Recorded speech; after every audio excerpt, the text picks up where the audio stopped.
የዛሬው ታሪካችን የሚጀምረው ዶክተር ሙሊጋን የተባሉ ሳይንቲስት ዳሪል የተባለውን ትንሽዬ ልጅ በመኪናቸው ውስጥ አድርገው ከከተማዋ በከፍተኛ ፍጥነት እየሄዱ ነበር። ዳሪል ከመኪናው ኋላ ወንበር ላይ ምንም ሳይናገር ቁጭ ብሎ እያለ በድንገት አንድ የጦር ሄሊኮፕተር ከኋላቸው እያሳደዳቸው ይመጣል። ዶክተር ሙሊጋንም ከዚህ አደገኛ የሆነ ሄሊኮፕተር ለማምለጥ ሲሉ ወደ አንድ ትልቅዬ የሆነ ጫካ ውስጥ በመግባት ለትንሽ ጊዜም እንኳን ቢሆን ከአሳዳጆቻቸው ለማታለልና ለማስጣል ቻሉ። ዶክተሩ ልጁን ለደህንነቱ ሲሉ በጫካ ውስጥ አስቀምጠውት ወይንም ደግሞ ጥለውት እሳቸው ብቻቸውን መኪናውን እየነዱ ወጡ።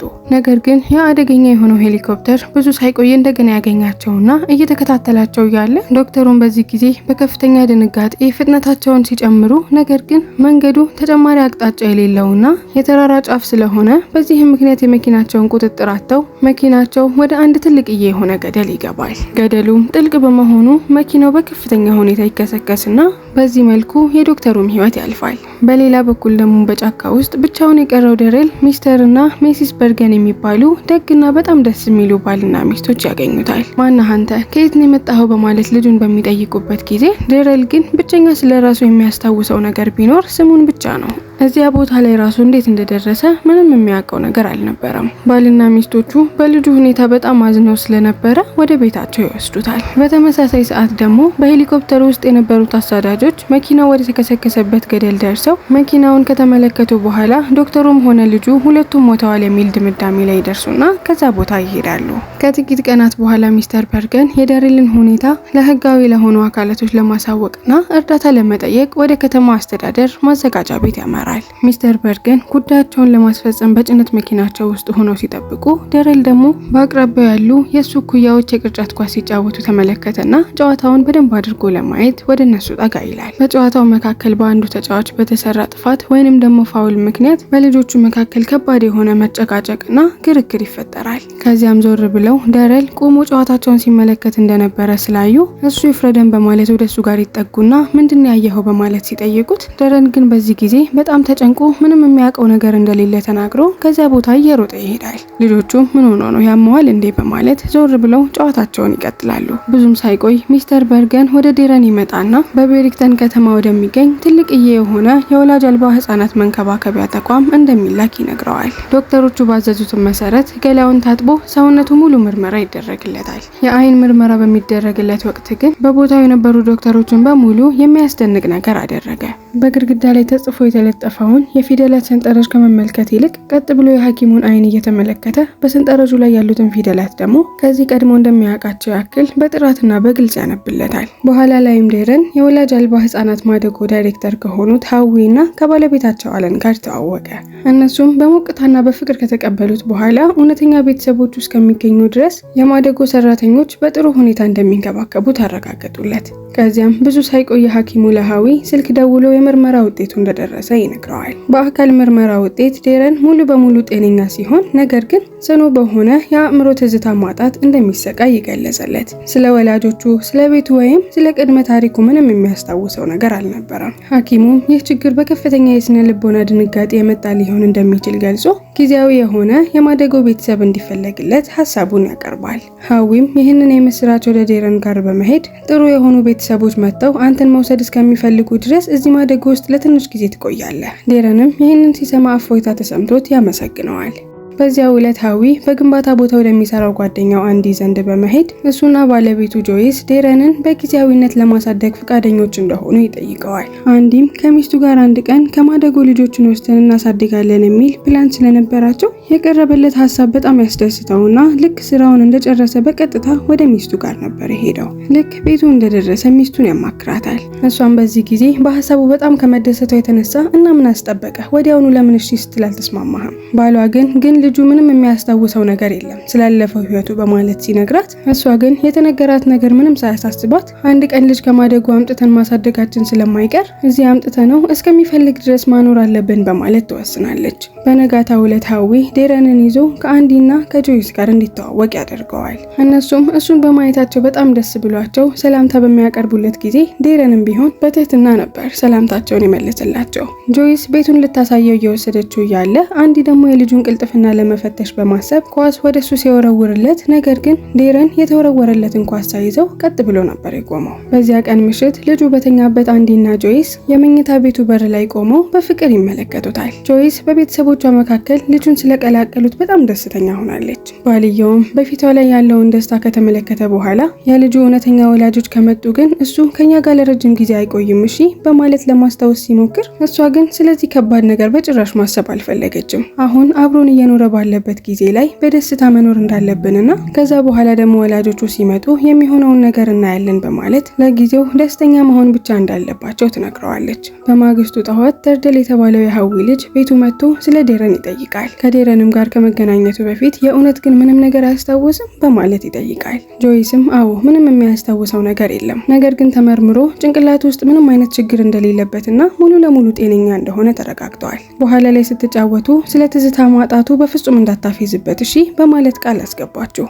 በኋላም ተርደል ዴረንን በአቅራቢያቸው ወደሚገኝ አነስተኛ ሐይቅ ይወስደውና አብረው ቁጭ ብለው ያለ ስምህን ብቻ እያስታወስክ ግን ስለ ቤተሰብህና ስለ ድሮ ህይወትህ በሙሉ መርሳትህ የሚያስገርም ነገር አይደለም በማለት ሲጠይቀው፣ ዴረልን መልሶ ሐኪሞቹ አንድ ቀን ትውስታዬ እንደሚመለስ ነግረውኛል በማለት ይመልስለታል። ተርደልም ዴረንን ወደ ቤታቸው እንዲመጣ ጋበዘው። እህቴን የሆነ ነገር አድርገን ካስደነቅናትና ካስደሰትናት ኮምፒውተሯን እንድንጠቀም ልትፈቅድልን ትችላለች በማለት ሲነግረው፣ ቤት እንደደረሱ ተርደል የቪዲዮ ጨዋታ መጫወት ይጀምራል። በዚሁ ጊዜ ሼርሊ ዴረንን በጥልቀትና በጥርጣሬ እያስተዋለችው ነበር። እንዴት ነው አንድ ሰው አምኔዥያ በሽታ ካለበት ስሙን ሊያስታውስ የሚችለው እያለች በጣም ጭንቅላቷ ውስጥ ጥያቄ ፈጥሮባት ነበር። ተርደልም ወደ እሷ ይዞርና ትውስታ ማጣት ማለት እኮ አንዳንድ ጊዜ ጭንቅላት ውስጥ ያለውን ነገር በሙሉ ማጣት አይደለም በማለት ስለሚናገረው ነገር እርግጠኛ ሆኖ ነገራት። ብዙም ሳይቆይ ተርደል እየተጫወተው የነበረውን ጌም ተሸነፈ። ሼርሊን በዚህ ጊዜ በነገሩ እያፌዘችበትና እያላገጠችበት ነጥባችሁ እኮ እኩል ነው በማለት ስትነግራቸው፣ ዴረንም እኔ ልሞክረው እችላለሁ በማለት ፈቃዷን ይጠይቃታል። ተርደል ግን ገና መለማመድ ያስፈልግሃል እኮ እስከዛሬ ተጫውተህ አታውቅም አይደል ቢለው፣ ሼርሊ ግን ተው ይጫወትበት ትለዋለች። ዴረልም ገና ጌሙን መጫወት እንደጀመረ ነበር ሁሉንም ማስገረም የጀመረው። ይህንን ጌም ከዚህ በፊት ምንም ተጫውቶት ባያውቅም አጨዋወቱ ግን በጣም የሚገርም ነበር። የሁለቱንም ከፍተኛ የሆነ ነጥብ በልጦ አዲስ ሪከርድ ወዲያው አስመዘገበ። ጨዋታውንም ሲጨርስ ምንም እንዳልተፈጠረ ደስ የሚል ጨዋታ ነበር ሲል ተናገረ። ሼርሊ ባየችው ነገር እስካሁን ድረስ በመደናገጥ የምር ግን ከዚህ በፊት ተጫውተው አታውቅም በማለት ጠየቀችው። እሱም አይ ይህንን ጨዋታ በፍጹም ስጫወት አላስታውስም በማለት ሲመልስላት፣ እሷም መልሱ ባያሳምናትም ከዚህ በላይ ጥያቄ መጠየቅ ስላልፈለገች ዝም ትላለች። በነጋታው ጆይስ ዴረንን ወደ ትምህርት ቤት ወሰደችው። ተርደል ግን ሌሎች ልጆች ከማደጎ ከእናቱ ጋር እንደመጣ እንዳያዩት ብሎ ትምህርት ቤቱን ራሴ ያስጎበኘዋለሁ በማለት ተናግሮ ዴረንን ይዞ ከዛ ቦታ እየሮጠ ሲሄድ፣ ጆይስ ግን በተመለከተችው ነገር ምንም አልተቀየመችውም። ቆየት ብሎ ክፍል ውስጥ የፈተና ጊዜ ደርሶ ነበር። ከፈተናው በኋላ ተማሪዎቹ ወረቀቶቻቸውን ከጎናቸው ጋር ከተቀመጠ ሰው ጋር ተቀያይረው የእርስ በራሳቸውን ፈተና ማረም ጀመሩ። ዴረንም በተባለው መሰረት የተርደልን ፈተና ወረቀት ከተቀበለ በኋላ ነገር ግን ስህተቶቹን በቀይ እስክሪፕቶ ከመያዝ ይልቅ የተሳሳቱትን መልሶች እራሱ ማስተካከልና ማረም ይጀምራል። አስተማሪውም ይህንን ሲመለከት ወደ ዴረን ይጠጋና የጓደኞቻችሁን ተቀብላችሁ ቼክ ማድረግ ብቻ ነው እንጂ ያለባችሁ እነሱ የሰሩትን መልስ እያስተካከላችሁ መስራት የለባችሁም በማለት ስለ ህጉ ለማስታወስ ይሞክራል። ዴረን ግን ረጋ ብሎ ፈገግ በማለት እኔ የተሳሳቱ ነገሮችን ብቻ ለማስተካከል እየሞከርኩ ነበር በማለት ይናገራል። አስተማሪውን በዚህ ጊዜ ግራ ይገባል። ገና እኮ መልመጃውን ከሰራችሁ በኋላ ትክክለኛው መልስ የትኛው ይሆን ወይስ ደግሞ አይሆን የሚለውን ነገር ገና አልተወያየንበትም። በድንገት ዴረን በልዩ ሁኔታ ትኩረቱን ይሰበስባል። ወረቀቶቹ መልሶ እየሰጠ ስህተቶቹ በሙሉ አሁን መታረማቸውን ለአስተማሪው ይነግረዋል። እንደውም የክፍሉ ተማሪዎቹን በሙሉ ሲያስቸግራቸው የነበረውን ጥያቄ በደንብ አድርገው በሚያብራራበት ጊዜ በዚህ አስደናቂ የሆነ እውቀቱ አስተማሪው የሚናገረውን ነገር በሚያጣበት ጊዜ በክላሱ የነበሩት ተማሪዎች ግን በጣም ተገርመው እሱን ማድነቅ እየጀመሩ ነበር። ለመጀመሪያ ጊዜ ዴረን በዚህ አዲስ ህይወቱ ውስጥ ራሱን ማግኘት እንደጀመረ ሁሉ ለክፍል ጓደኞቹ ፈገግታ አሳያቸው። ከትምህርት በኋላ ታዲያ በዚያኑ ዕለት ተርደልንና ዴረንን በቤስቦል ጨዋታ ሊያጫውታቸው አባታቸው ይዟቸው ይወጣል። መሰረታዊ የሆነውን ህጎቹንም ካስረዳቸው በኋላ ዴረንን እንዴት እንደሚጫወት ለማሳየት የኳስ መምቻ የሆነውን እንጨት ይሰጠዋል። አንዲ ኳሷን በሚወረውራት ጊዜ ኳሷን በቀጥታ ነበር ዱላውን የመታቸው። ዴረን ግን ኳሱን በመምታት ይልቅ እንደተጎዳና እጄን አመመኝ በማለት ማማረር ይጀምራል። በዚህ ጊዜ አንዲ እየሳቀና እየቀለደበት ኳሱን እኮ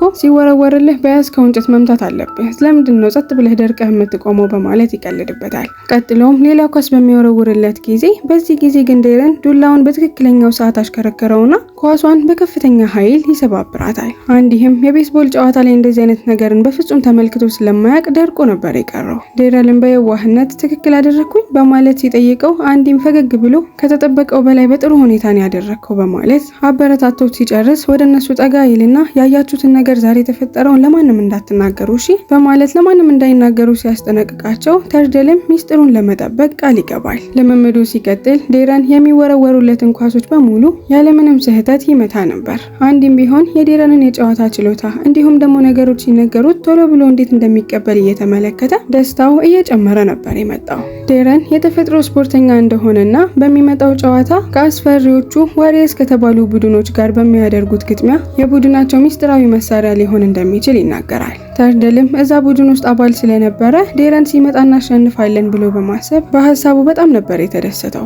አንዲም በድጋሚ ወደ ልጆቹ ጠጋ ይልና ይሄ ትልቅ የሆነ ጌም ከመካሄዱ በፊት ስለ ዴረን ችሎታ ማንም ሰው እንዳያውቅ እሺ፣ ባልተጠበቀ ሁኔታ በሚስጥር እናሸንፋቸዋለን በማለት ያስጠነቅቃቸዋል። የመጨረሻ ብቻ አንድ እንጫወት በማለት አንዲ ወደ ዴረን ኳሱን በሚወረውርበት ጊዜ ዴረንም ኳሱን በኃይል ከመምታቱ የተነሳ የቤታቸውን መስታወት በክብ ሰብሮት ይገባል። በቤቱ ውስጥ ጆይስ የፒያኖ ትምህርት በማስተማር ላይ ነበረችና ምንም አልተቆጣችም ነበር። አንዲም ቢሆን ከመናደድ ይልቅ እየሳቀ በቃ ዛሬ ልምምድ ይበቃናል በማለት ተያይዘው ወደ ውስጥ ይገባሉ። በማግስቱ ሀዊና ኤለን አንዲንና ጆይስን ለመጎብኘት ይመጣሉ። በጨዋታቸው መካከል ጆይስ አንዲ ለተርደል ምንም እንኳን ሚስጥር አድርገው ብሎ ነግሮት የነበረ ቢሆንም በጨዋታ ወቅት ግን ራሱ ለመጡት እንግዳዎቹ ዴረን እንዴት አድርጎ ጨዋታ በደንብ መጫወት እንደሚችልና ምን ያክል ተሰጥኦ ያለው ልጅ እንደሆነ ተናገረ። ወይኔ ሚስጥር ነበርኮ አመልጦኝ እንደ ቀልድ ተናገርኩት በማለት ከተናገረ በኋላ ነገር ግን አሁንም ቢሆን ይህንን ሚስጥር ማወቅ የሌለበት አንድ ሰው አለ። እሱም የቤስቦል ጨዋታ ላይ በኋላ ግጥሚያ የምናደርግበት የዋሪየርስ የቡድን አሰልጣኝ የሆነው ቡል ነበር። ቡል በመባል የሚታወቀው አሰልጣኝ እንደ አንድ አገላለጽ ከሆነ ከራሱ ውጪ ማንም እንዲያሸንፍ ማይፈልግና በጣም መጥፎ የሆነ ሰው እንደሆነ ነው። በዚያው ቅጽበት ተርደልና ዴረን ወደ ውስጥ ይገባሉ። አዋቂዎቹ ቀደም ሲል በነበረው ጨዋታ ላይ ስለተፈጠረ አንድ ነገር እያስታወሱ እየሳቁ ያለ ዴረንም በዚህ ጊዜ በጉጉት የሚረዳው ነገር ካለ ጠየቃቸው። ሀዊ ሼርሊን ሂዶ እንዲጠራት ሲነግረው ዴረን ግን በየዋህነት እሷ ከአንዳንድ ወንዶች ጋር ውጪ እየተጫወተች እንደሆነ ተናገረ። ተጨማሪ የሚያሳፍር ነገር በእንግዳዎቹ ፊት ከመናገሩ በፊት ጆይስ ወዲያውኑ አቋረጠችው። ይህም በቦታው የነበሩትን እንግዳዎች በሙሉ አሳቃቸው። ዴረን ክፍሉን ለቆ ከወጣ በኋላ የጆይስ ፊት ሙሉ ለሙሉ ኩስትር ይላል። ዴረን ከሌሎች ልጆች የተለየ እንደሆነ ተሰምቶ ያውቃል ስትል ሀዊን ጠየቀችው። ሀዊ ግን ነገሩን አቃሎ ዴረን በቀላሉ በጣም ብልጥ ልጅ እንደሆነ ተናገረ። ጆይስ ግን ነገሩ ከዚያ በላይ እንደሆነ ተሰምቷታል። ሁልጊዜ ሰዎችን ለመርዳት ዝግጁ መሆኑ፣ በፍጹም አለማዋሸቱና በሁሉም ነገር ጎበዝ መሆኑ የሚገርም እንደሆነ ገለጸች። ኤለን በጨዋታ መልክ ሰው ሁሉ የሚመኘውን ፍጹም ልጅ አግኝተሽ እያማረርሽ ባልሆነ በማለት ትጠይቃት፣ ጆይስ ግን በለስላሳ ድምፅ አስገራሚው ነገር ዴረን ከማንም ሰው እርዳታ የሚፈልግ አይደለም፣ ሁሉንም ነገር በራሱ ለብቻ መወጣት እንደሚችል ያምናል። ምንም ልትረጁ ብትፈልጊም ነገሮችን በሙሉ ከማወቁ የተነሳ እንድትረጂው ራሱ አይፈቅድልሽም። ከጥቂት ቀናቶች በኋላ ያ ትልቁ የቤስቦል ጨዋታ የሚካሄድበት ቀን ደረሰ። ወደ ፊልዱ እየሄዱ እያለ ታዲያ ብር ማውጣት ፈልጎ ስለነበረ ወደ አንድ ኤቲኤም ጋር ይሄዳሉ። ነገር ግን ማሽኑ ደጋግሞ በሂሳቡ ላይ በቂ ገንዘብ የለውም የሚል መልእክት ያሳየ ስለነበረ አንዲ በነገሩ በጣም ይበሳጫል። ለዴረን የመታወቂያ ቁጥሩን ጠየቀው። አንዲ ኤቲኤሙ ላይ የነበረው ኮምፒውተር ስህተት እየሰራ ነበር የመሰለው። ነገር ግን ዴረን ረጋ ባለ ድምጽ ኮምፒውተሮች በፍጹም አይሳሳቱም። ካርዱንም ተቀብሎ ኤቲኤም ውስጥ ይከተውና ምን ያክል ገንዘብ ነው እንዳወጣለህ የምትፈልገው በማለት ጠይቆት አንዲ የፈለገውን ገንዘብ ያወጣለታል። አንዲ ሙፎይ ብሎ በሂሳብ ውስጥ ምን ያክል ገንዘብ አለ የሚበቃን ያክል አለ እንዴ በማለት ሲጠይቀው ዴረንም አዎ አካውንቱ ውስጥ በቂ የሆነ ገንዘብ አለህ በማለት ይነግረዋል። አንዲም በሰማው ነገር እየተደሰተ ወደ መኪናው በሚሄድበት ጊዜ ዴረን ግን እዛው ቦታ ይቀራል። ከዚያ በኋላ ማንም በሱ እድሜ ላይ ያለ ልጅ ማድረግ የማይችለውን የሚገርም ነገር አደረገ። በሚስጥር የኤቲኤሙን ሲስተም በመስበር በአጭር ጊዜ ውስጥ የኢንዲኒ ባንክ ሂሳብ ከ10 ሚሊዮን በላይ ዶላር እንዲኖረው አደረገው። እዚህ ጋር ይህ ህፃን ልጅ እንዴት አድርጎ ነው በዚህ እድሜው የማይታመን ትልቅ የሆነ የኮምፒውተር የመጠቀም ችሎታ ሊኖረው የቻለው በማለት ጭንቅላታችን ውስጥ ጥያቄ እንዲፈጥርብን ያደርጋል። ራሱንም እንዳስተዋወቀው ስሙን ብቻ የሚያስታውስ ስላለፈው ህይወቱ የረሳ ተራ ልጅ ነው ወይንስ ደግሞ ሌላ ነገር? የአንድን የባንክ ሂሳብ በሚስጥር ከ10 ሚሊዮን ዶላር በላይ ካደረገ በኋላ ምንም እንዳልተፈጠረ አድርጎ ወደ ቤስቦል መጫወቻ ቦታ ቤታቸው ያመራሉ። እንደደረሱም አንዲ ቦል የሚባለውን አሰልጣኝ ይጨብጣውና ይቅናችሁ በማለት ይነግረዋል። ቦልም በዚህ ጊዜ በራሱ እየኮራ ያንተ እኮ ግሩፖች እስካሁን ድረስ 3 ሻምፒዮኖችን በሙሉ አንዱንም አላሸነፉም ነበር። መልካም እድል ይቅናህ ያለውንም ቀበል አድርጎ ደግሞ እድል ምናምን ማለት የሰነፎች ነው፣ እኛ ጠንክረን በመስራት ነው የምናሸንፈው በማለት ይመልስለታል። በዚያው ቅጽበት ተርደል እየሮጠ መጣና ለጨዋታ የሚሆን ለስላሳ መጠጥ ሶዳ እንደሌለ ይናገራል። በዚህ ጊዜ ወደ ቤት ሂድና ፈልግ በማለት ይልከዋል። ጆይስ እና ኤለን መፍትሄ እንደሚያገኙለት በመተማመን ተርደል በተባለው መሰረት ቤት ሲደርስ ኤለን እና ጆይስ ወሬ ይዘው ስለነበረ ላለማቋረጥ ቆሞ የሚናገሩትን ነገር ማዳመጥ ይጀምራል። ኤለን ጆይስን ዴረንን የመሰለ ድንቅ ልጅ እያለሽ ለምንድነው እስካሁን ድረስ ደስተኛ መሆን ያቃተሽ እያለች ስትጠይቃት ጆይስ በስተመጨረሻ የልቧን ተናገረች። ዴረን ሁልጊዜም ቢሆን ሁሉንም ነገር በራሱ ስለሚያደርግ በፍጹም እናቱ እንደሆንኩኝ እንዲሰማኝ አያደርገኝም። የራሱን ልብስ ራሱ ይተኩሳል፣ ቁርሱን በራሱ ያዘጋጃል፣ እንዲያውም ክፍሉን ያለምንም እርዳታ በራሱ ነው የሚያጸዳው። በጨዋታ መልክ አንዳንዴማ ጭራሽ ዴረን ከኔ የተሻለ እናት የሚመኝ ይመስለኛል በማለት ትናገራለች። ተርደልም በዚህ ጊዜ ምንም ያወሩትን እንዳልሰማ አስመስሎ ወደ ውስጥ ገባና ስለ ለስላሳ መጠጡ በመናገር ወሬውን አስቀየረ። በሌላ በኩል ደግሞ ጨዋታው ተጀመረ። አንዲ ዴረንን ወደ ሜዳው ላከው። የመጀመሪያዋ ኳስ እንደተወረወረችም ዴረን ኳሷን በኃይል ይመታታል። ቡል በሁኔታው በጣም ይደነግጣል። አንዲና የቡድኑ አባላት ግን በከፍተኛ ሁኔታ ነበር ደስታቸውን ያከበሩት። ጨዋታው ሲቀጥል የአንዲ ቡድን በከፍተኛ የሆነ ብልጫ ማሳየት ይጀምራል። ቆየት ብሎ በጠባቂ ወንበር ላይ ተቀማጭ ሆኖ ሳለ ዴረን ወደ ጆይስ ይሄድና ዛሬ በጣም ደስተኛ እንደሆነ ነገራት። ቡድኑ ከዚህ ቀደም እንደዚህ አይነት ጥሩ ደረጃ ላይ ደርሶ እንደማያውቅ አንዲ እንደነገረውም ነገራት። ጆይስም በተናገረው ነገር በሐሳቡ እንደምትስማማ ብትገልጽለትም አሁንም ቢሆን ግን እውነተኛ የሆነ ደስታ በፊቷ ላይ እንዳልነበረ ዴረን ያስተውላል። በዚህም ጊዜ ይከፋና ዝም በሚልበት ጊዜ ተርደል ወደ አጠገቡ በመጠጋት አስፈላጊ ነገር ይነግረው ጀመር። ቤተሰቦች ልጆቻቸውን መርዳትና ሲያድጉ መመልከት በጣም ደስ ይላቸዋል። ነገር ግን እንዳንተ ከሆነ ወላጆች በፍጹም እንዲረዱ አትፈቅድላቸውም። አንተ ሁሉንም ነገር በራስ ማድረግ ከመቻለህ የተነሳና ፐርፌክት ስለሆንክ እሷ ወደ አንተ መታ እንድትረዳህ ራሱ አትፈቅድላትም። ስለዚህ አንተ ህይወት ላይ ምንም ጥቅም ያላት አይመስላትም።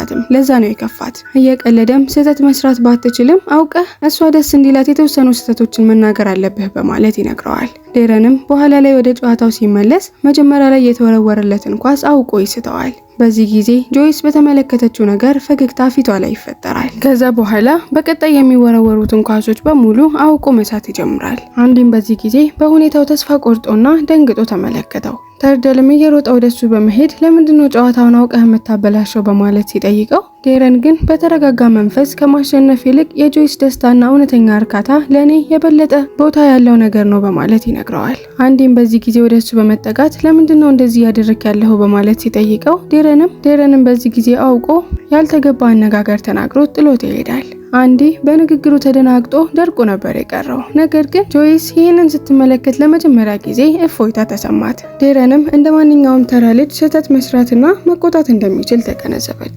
ከጥቂት ጊዜ በኋላ ዴረን ዘወር ብሎ ሲሄድ ጆይስ ጠራችው። እሱም ወዲያውኑ ይቅርታ ጠየቃትና እንደዚያ ባልተገባ መንገድ መናገር እንደሌለበት አመነ። ጆይስም በዚህ ጊዜ እኔን ያስከፋኝ ለአንድ ያሳየኸው የአለማክበር ባህሪ እንደሆነ ትነግረዋለች። ዴረንም ፈገግ ብሎ በሚቀጥለው ጊዜ ስህተት ለመስራት ሲሞክር በቃላቶች ላይ ደግሞ ጥንቃቄ አድርጋለሁ በማለት በውስጡ ቃል ይገባል። እሷም በይቅርታ አጠያይቁ በጣም ደስ ብሏት በደንብ አድርጋ ታቅፈዋለች። በጨዋታው የመጨረሻ ደቂቃ ተርደል አስደናቂ አጨዋወት አሳይቶ ቡድኑን ወደ ትልቅ አሸናፊነት መራው። የአንዲ ቡድንም ከብዙ ዓመታቶች በኋላ ለመጀመሪያ ጊዜ የሻምፒዮንነቱን ዋንጫ ማንሳት በመቻሉ ሁሉም በጋራ በመሆን ነበር ደስታቸውን ያከበሩት። በሚቀጥሉት ጥቂት ቀናት ውስጥ ጆይስ ለዴረን የፒያኖ ጨዋታዎችን ማስተማር ትጀምራለች። እንደሚጠበቀው እጅግ በፍጥነት እየተማረ እያለ በአንዳንዱ ትምህርት ክፍለ ጊዜም አቅሙ እየጨመረ ይመጣል። ነገር ግን በድንገት አንድ ልባቸውን የሚሰብር ዜና ደረሳቸው። ሀዊ የዴረን እውነተኛ ወላጆች እሱን ይዘው ወደ ቤታቸው ሊወስዱት እየመጡ እንደሆነ አወቀ። ይህን ዜና ሲሰማ በጣም ነበር ያዘነው። ምክንያቱም አንዲና ጆይስ ልጁን ምን ያክል በወላጅነት ፍቅር እንደወደዱትና በፍጹም ሊለዩት እንደማይፈልጉ ስላወቀ ነበር። ይህንንም ዜና ለአንዲ ሲነግረው እሱም በተመሳሳይ ሁኔታ ነበር የተደናገጠው። ቆየት ብሎ ኤለን የዴረን እውነተኛ ወላጆች ናቸው የተባሉት ሰዎች የላኳቸውን ፎቶዎች አሳየቻቸው። በፎቶዎቹ ላይ ዴረል ቢታይም ነገር ግን በሚገርም ሁኔታ ወላጆቹ የሱ ፎቶ ላይ አንዱም ላይ አልነበሩም። ቢሆንም ኤለን ባልና ሚስቱ በቅርቡ እንደሚደርሱ አረጋግጣ ነገረቻቸው። ይህንን የሰማው አንዲ ዴረንን ለማናገር ወደ ክፍሉ ይሄዳል። ውስጡ በጣም እየቆሰለም ቢሆን እኔና ጆይስን በጣም ነው የምትናፍቀን በማለት ሲነግረው ዴረንን በነገሩ አዝኖ እሱን በተመሳሳይ ሁኔታ እንደሚናፍቃቸው ገለጸላቸው። ቀጥሎም ለምንድነው ከናንተ ጋር ዝም ብዬ መኖር ማልችለው በማለት ልብ የሚሰብር ጥያቄ ይጠይቃል። አንዲ በለስላሳ አንደበት ልጆች ከእውነተኛ ወላጆቻቸው ጋር ነው መኖር ያለባቸው በማለት ያስረዳዋል። ዴረንን በዚህ ጊዜ ትክክለኛ ወላጆችን እንደረሳዋቸው ከማደጎ ተቀብለው ያሳደጉኝንስ ወላጆች እረሳቸዋለሁ በማለት ይጠይቀዋል። አንዲም ይሄማ በፍጹም እንዲፈጠር አናደርግም፣ በየጊዜው እንገናኛለን፣ ከዛ በኋላ ደግሞ ሁል ጊዜ ስለ እርስ በራሳችን እንነጋገራለን በማለት ይተቃቀፋሉ። ከጥቂት ጊዜ በኋላ ዶክተር ስቱዋርት እና ባለቤቱ ኤለን ዴረንን ይዘው ለመሄድ ወደ ቤቱ ይሄዳሉ።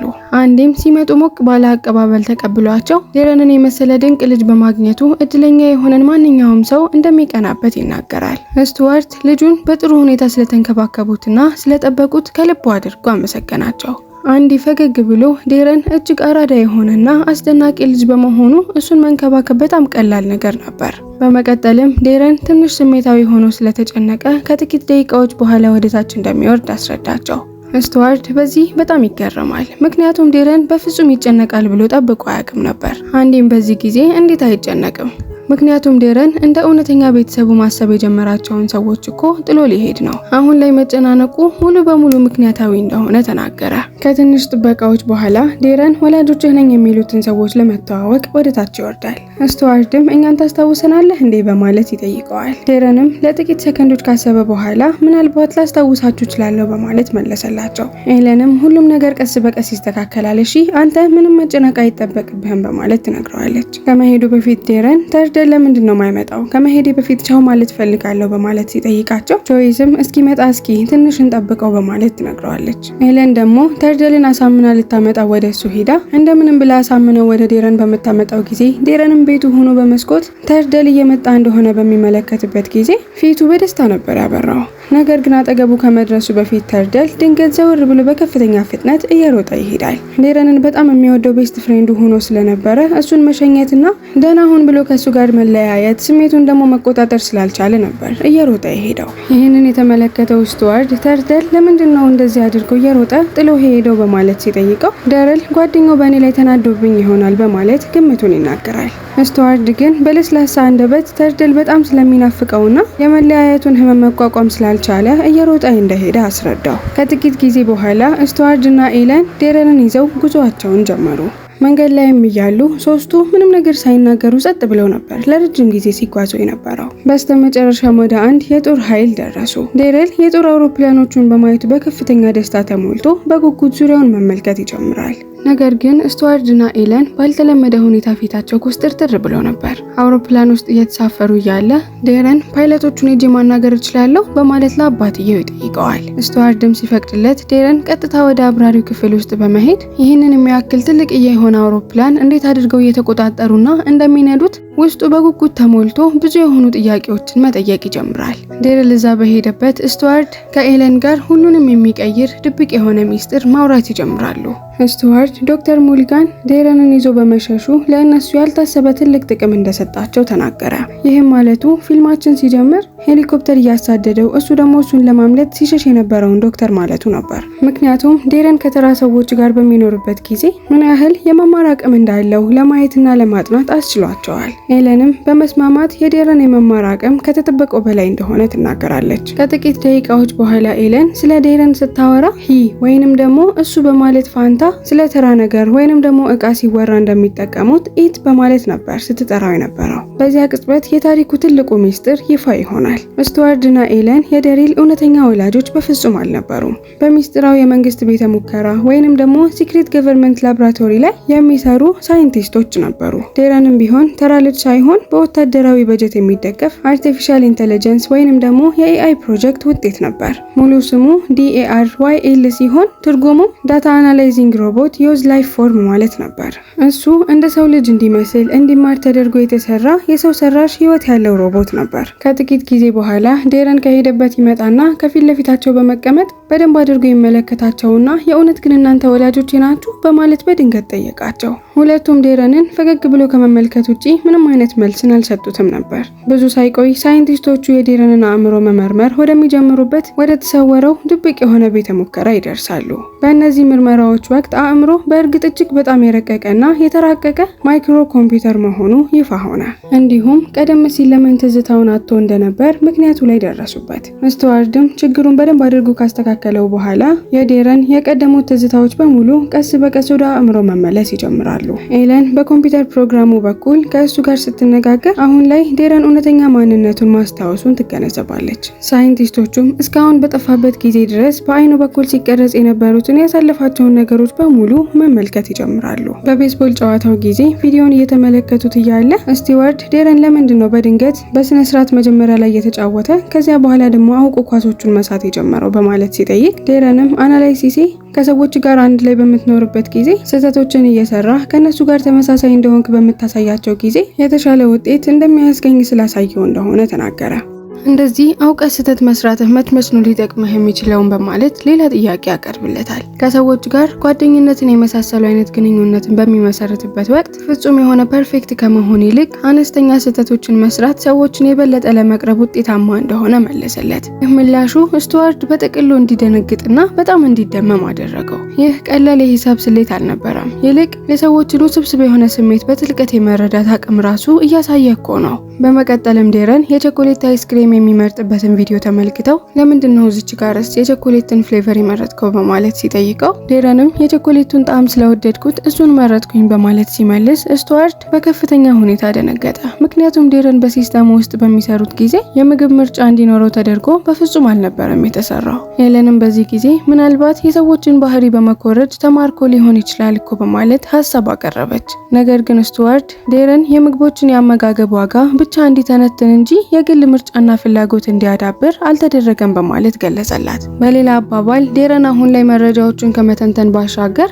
የራሱን ፍላጎቶች፣ ስሜቶችንና መውደዶችን ማዳበር ጀምሮ ነበር ልክ እንደ ሰው። ከጥቂት ጊዜ በኋላ ኤለን እንደገና ዴረንን ኢት በማለት እንደ እቃ መጥራት ትጀምራለች። ስቱዋርድን በዚህ ጊዜ ወዲያውኑ ያርማትና ሂ በማለት እሱ ብለሽ እንድትጠሪው በማለት ያስጠነቅቃታል። በዚህ ጊዜ ዴረንን ቢሆን እንደ እቃ ኢት እያላችሁ የምትጠሪው ነገር ለኔም አልተመቸኝም በማለት ተናገረ። በዚያች ቅጽበት ነበር ከሰው ሰራሽ አስተሳሰብ ወይንም ደግሞ ከኤአይ በላይ የሆነ ነገር በውስጡ ያደገ እንደሆነ የተረዱት። ሳይንቲስቶቹ ለተጨማሪ የሆነ ባዮሎጂካል ቴስት መዘጋጀት ይጀምራሉ። በድንገት በኮምፒውተሩ ስክሪን ላይ አንድ የማስጠንቀቂያ መልእክት ብቅ ማለት ይጀምራል። በዚህ ጊዜ ዴረን በለስላሳ ድምጽ እየፈራሁኝ ነው በማለት ተናገረ።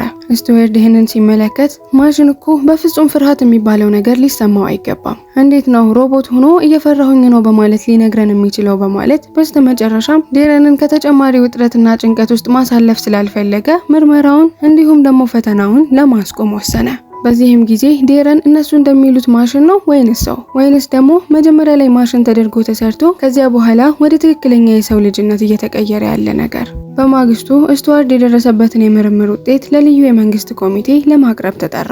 ጀነራል ግሬይ ፍሊክስ እና በርካታ ከፍተኛ የሆኑ ባለስልጣናት በስብሰባው ላይ ተገኝተው ነበር። ስቱዋርድ ዴረን አሁን ላይ መረጃዎችን የሚሰበስብ ተራ የሆነ ማሽን አይደለም፣ ይልቅ የሰው ልጅ ስሜቶችን እያዳበረ እንደሆነና እንደ ፍርሃትና ጭንቀት ያሉ ስሜቶችን ማስተናገድ እንደጀመረ አስረዳቸው። ነገር ግን ጀነራሉ በዚህ በፍጹም አልተደነቀም ነበር። ምክንያቱም ለወታደራዊ ስራ በፍጹም ፍርሃት የማይሰማቸውን ወታደሮች ማምረት እንደሚያስፈልጓቸው ተናገረ። በሱም አይነት አስተያየት እንዳልከው ዴረን በውስጡ ፍርሃት የሚሰማው ከሆነ እኛ ለምንፈልገው ዓላማ ልናውለው ስለማንችል በቃ ጥቅም የለውም ማለት እኮ ነው። ስቱዋርድ ግን እሱን ለመከላከልና ምክንያቱን ለማስረዳት ቢሞክርም ማንም ሰው ሊሰማው አልፈለገም። በስተመጨረሻም ኮሚቴው አስደንጋጭ ውሳኔ ላይ ደረሰ። ዴረንን ሙሉ በሙሉ እንዲያወድሙት ትዕዛዝ አስተላለፉ። ይህንንም እንዲያዙ ያደረጋቸው ብቸኛ ምክንያታቸው ደግሞ ዴረን እጅግ በጣም ወደ ሰው ልጅነት ሙሉ በሙሉ እየተቀየረ መምጣቱና ሰዎች የሚሰማቸው ስሜቶችን በሙሉ መሰማት ስለጀመረ ነበር። ስቱዋርድ በዚህ ውሳኔ በጣም ተደናገጠ። ባለስልጣናቱ ለወታደራዊ ዓላማ የሚሆን በፍጹም ፍርሃት የሌለውና ጨካኝ የሆነ አዲስ የሆነ አደልት ቨርዥን ወይንም ደግሞ ወጣት የሆነ ሮቦት እንደገና እንደ አዲስ እንዲሰራ አዘዙት። ስቱዋርድ በሰማው ውሳኔ በጣም ልቡ ተሰብሮ ወደ ዴረን ተመለሰ። አብረው ቁጭ ብለው ያለ ዴረን ማውራት ይጀምራል። ጆይሰን፣ አንዲን እና ተርደልን በጣም እንደናፈቁት እንደገና ሊያያቸው እንደሚፈልግ ተናገረ። ስቲዋርድም ይህንን በሚሰማበት ጊዜ በስተመጨረሻም አንድ ድምዳሜ ላይ ይደርሳል። ከክፍሉ ሲወጣም ለአንዲና ለጆይስ እውነቱን የሚነግርበት ጊዜ አሁን ላይ እንደደረሰ አመነ። ኤለን ሲያወራ የነበረውን ነገር ሰምታ ስለነበረ የእውነትህን እነሱን ወደዚህ ቦታ ለማምጣት ወስነሃል በማለት ስትጠይቀው እሱም ውሳኔውን ቀደም ብሎ ወስኖ እንደጨረሰ ይነግራታል። በማግስቱ አንዲ፣ ጆይስ እና ተርደል በመሆን ወደ ቤተ ሙከራው ቦታ ይደርሳሉ። በቦታው ከፍተኛ የሆነ ጥበቃና ሴኩሪቲ ሲስተም በጣም እያስገረማቸው የአንድ ፍሬ ልጅ ቆይ ለምንድን ነው እዚህ ውስጥ ይገኛል ብለው ወደዚህ ያመጡን በማለት ግራ እየተጋቡ ወደ ውስጥ ይገባሉ። ከስቲዋርድ ጋር ሲገናኙ አንዲ ማብራሪያ እንዲሰጠው ጠየቀ። ስቲዋርድም ያንን ለማመን የሚከብድ የሆነ እውነት ገለጸላቸው። ዴረን ሙሉ በሙሉ ሰው እንዳልሆነና የረቀቀ የሰው ሰራሽ አስተሳሰብ ያለው የኤአይ ውጤት እንደሆነ ነገራቸው። ጆይስ ይህንን ስትሰማ ነገሩን በፍጹም ለማመን ከበዳት። ነገር ግን ስቲዋርድ ቀጥታ ከዴረን ጋር ወደ ተገናኘበት ኮምፒውተር ሲወስዳቸው መጀመሪያ ላይ ሁሉም ነገሩን በጥርጣሬ ነበር ሲመለከቱት የነበረው። ከዚያም ዴረን ተርደል ብቻ ሊያውቀው የሚችለውን አንድ ሚስጥራዊ ነገር ተናገረ።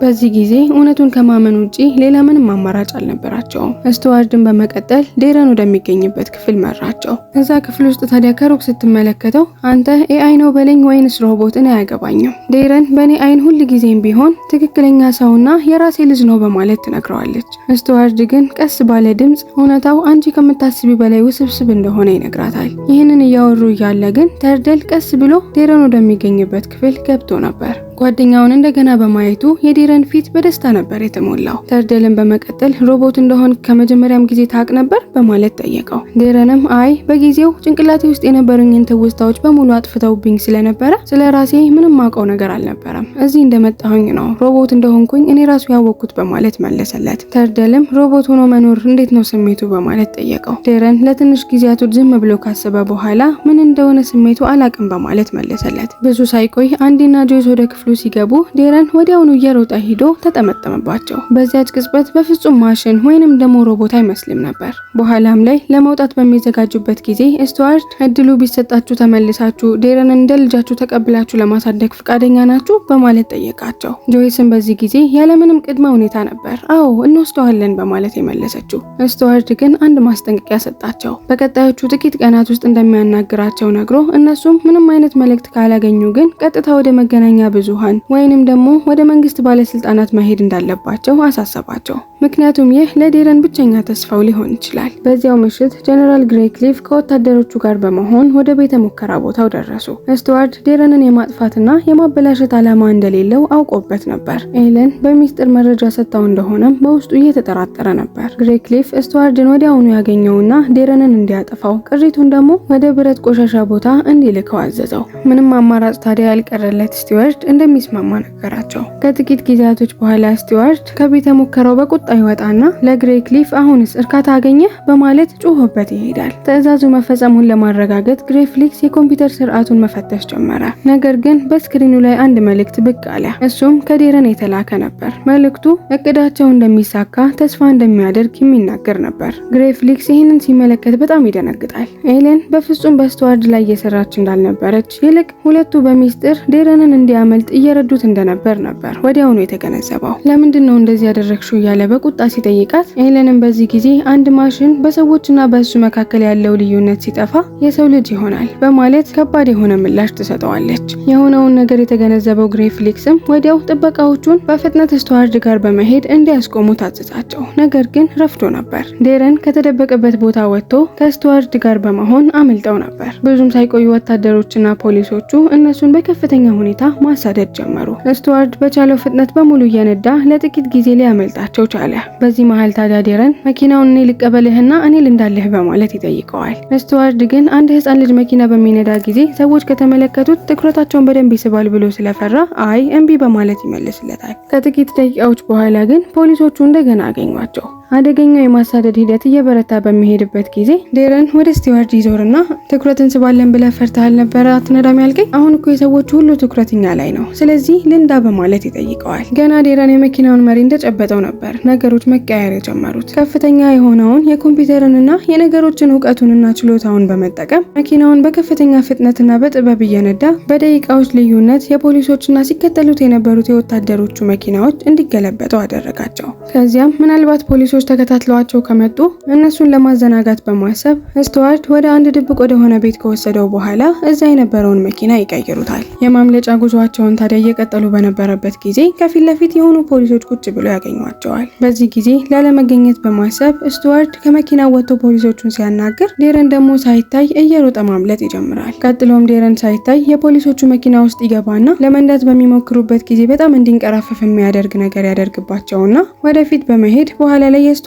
መኪና ውስጥ ይገባል። ያመለጡ የመሰላቸው ቢሆንም ነገር ግን ከፊት ለፊታቸው ሌሎች ፖሊሶችም ያጋጥሟቸዋል። ነገር ግን በዚህ ጊዜ ከፊት ለፊታቸው የነበሩት ፖሊሶች ወዲያው ነበር ሽጉጥ መተኮስ የጀመሩት። እንደምንም ብሎ መኪናቸውን ገጭቶባቸው ከዛ ቦታ ለማምለጥ ቢችልም ነገር ግን የተተኮሰው ሽጉጥ ሰውነቱን አግኝቶት ነበር። ከጥቂት ጊዜዎች በኋላ በተጎዳው ሰውነቱ ምክንያት መኪና መንዳቱን መቀጠል ስላልቻለ አቁመው የሆነ ጫካ ቦታ ውስጥ ይገባሉ። የስቱዋርት ሁኔታም እየተባባሰ በሚመጣበት ጊዜ ዴረን ይመለከተውና እኔን ፕሮግራም ስታደርጉ የሜዲካል እውቀት ጨምራችሁብኝ ቢሆን ኖሮ አንተን በቀላሉ ማዳን እችል ነበር በማለት ይነግረዋል። ስቱዋርት ግን ከዚህ በኋላ ስለራሱ መጨነቅ አቁሞ ነበር። ቤተሰብ አገኘው ብሎ በፍቅርና በሰላም እየኖረ በነበረበት ጊዜ ከነሱ ለይቶ እዚህ ሁሉ ችግር ውስጥ በመክተቱ በራሱ በጣም እየተጸጸተ ነበር። ዴረን ግን በሀሳቡ ሳይስማማ አሁን በህይወቱ የደረሰበትና የሆነው መልካም ነገር በሙሉ በእሱ ምክንያት እንደሆነ ነገረው። በእነዚህ ድንቅ ቃላት ታዲያ ልቡ የተነካው ስቱዋርት ለዴረን የመጨረሻውን የህይወት ምክሩን ይለግሰዋል። አንተ ትክክለኛ የሰው ልጅ ነህ፣ እሱን በፍጹም እንዳትረሳ እሺ በማለት ነገረው። ይህንን ከተናገረ ከጥቂት አፍታዎች በኋላ ህይወቱ አለፈች። ዴረንም ለመጀመሪያ ጊዜ የሚወደውን ሰው የማጣት አሰቃቂ የሆነ ህመም በልቡ ውስጥ ተሰማው። አሁን ላይ ዴረን ብቻውን ነው የቀረው። በሚስጥር ወደ አንድ የአየር ኃይል ጦር ካምፕ ይገባል። በቦታው ከፍተኛ የሆነ ግራ መጋባትና ሁከት ለመፍጠር ሲል የውሸት የእሳት አደጋ አላርም ያስነሳል። ሰዎች በሙሉ በሁከቱ ትኩረታቸው በተበታተነበት ወቅት ይህንን አጋጣሚ በመጠቀም አንድ ዘመናዊ የጦር አውሮፕላን ዘርፎ ወደ ሰማይ ይበራል። የጦር መኮንኖቹ በድርጊቱ በጣም ተደናገጡ። በወታደራዊ ዋና መሪያቸው ዘንድ ጀነራል ግሬግ ሊቭስ የዴረን በህይወት መኖር ይፋ እንዳይሆን በመስጋት ወዲያውኑ ምላሽ መስጠት ጀመረ።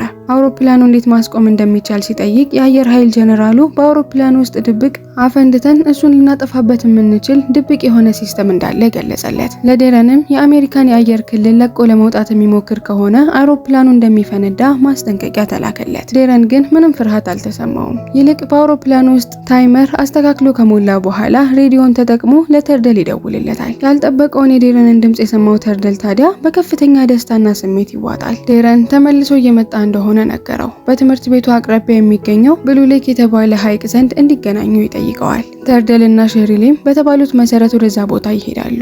በተመሳሳይ ሰዓት ደግሞ አይሮፕላን ውስጥ የነበረውን ካሜራ ዴረን እያኘከው በነበረው ማስቲካ አውጥቶ ይለጥፍበትና ይሸፍነዋል። በዚህም ምክንያት ማንም ምን እያደረገ እንደሆነ መመልከት አይችልም። የሞላው ታይመር ቀስ በቀስ እየቀነሰ በሚሄድበት ጊዜ ታዲያ ከአይሮፕላኑ ተወርውሮ በመውጣትና ፓራሹቱን በመክፈት ራሱን ነፃ በሚያወጣበት ጊዜ ከጥቂት አፍታዎች በኋላ ደግሞ አውሮፕላኑ በታላቅ የሆነ እሳት ፈንድቶ ይወድማል። ግሬፍሊክ አይሮፕላኑ እንደፈነዳ ቢሰማም እንኳን ዴረል ግን ሞተ ብሎ ለማመን በፍጹም አልፈለገም ነበር። ከእሳቱ በፊት አምልጦ ነው የሚሆነው በማለት ጥርጣሬውን በሚናገርበት ጊዜ ነገር ግን የአየር ኃይል ጀነራሉ ፓራሹት ማውጫው ምልክት አልታየም፣ ስለዚህ በእርግጠኝነት እሱም እዛ ውስጥ እንዳለ ሞቶ ነው የሚሆነው በማለት አረጋገጠለት። ያላወቁት ነገር ቢኖር ዴረን አሁንም ቢሆን በብልሃቱ እንደገና አታሏቸው ነበር።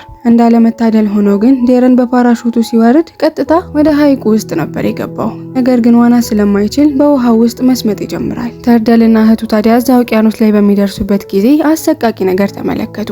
የዴረን ሰውነት ከሩቅ ሆኖ እየተንሳፈፈ ነበር የተመለከቱት። ይህንን ሲመለከት ተርደል ያለምንም ማንገራገር እየሮጠ ነበር ውቅያኖስ ውስጥ የገባው።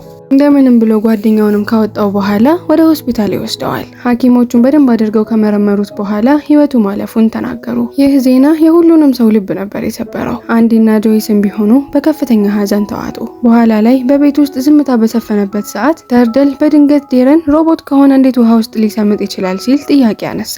ጆይስም ተመሳሳይ ነገር ቢያሳስባትም ምንም አልተናገረችም። በሌላ በኩል ደግሞ ኤለን በሚስጥር ቦርሳዋን ይዛ ወደ ሆስፒታሉ ደረሰች። ከዴረን አጠገብ ቆማ አሁንም ቢሆን የምናገረውን ነገር እንደምትሰማ አውቃለሁ በማለት ነገረችው። ከጥቂት ጊዜያቶች በኋላ በጣም በሀዘን ክፉኛ የተሰበረው ተርደል ወደ ውጭ ሲወጣ ከሩቅ ሆኖ ወደሱ የሆነ ሰው እየሮጠ እየመጣ እንደሆነ ያስተውላል። የሚሮጠውም ልጅ ወደ አጠገቡ እየደረሰ በሚመጣበት ጊዜ ሰውነቱን በሙሉ በድንገት ደስታ ይወረዋል። ዴረን ነበር ሳይሞት በህይወት ኑሮ እየሮጠ ወደሱ የመጣው። ተርደል ዴረልም ቢሆን ወደሱ እየሮጠ ከሄደ በኋላ ይተቃቀፋሉ።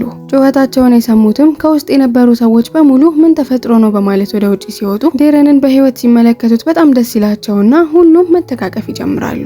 እውነተኛ ቤተሰቦቹ እንደሆኑ የሚቆጥራቸውን ሰዎች ሲያይ እነሱም ደግሞ እሱን ሲያዩት ምን ያክል ደስተኛ እንደሆኑ እያየ ደስ እያለው የዛሬ ፊልማችን በዚሁ ያበቃል። የዛሬው ፊልማችን ከተመቻችሁ ላይክ፣ ያልተመቻችሁ ነገር ካለ ደግሞ ኮሜንት ላይ አስቀምጡልኝ።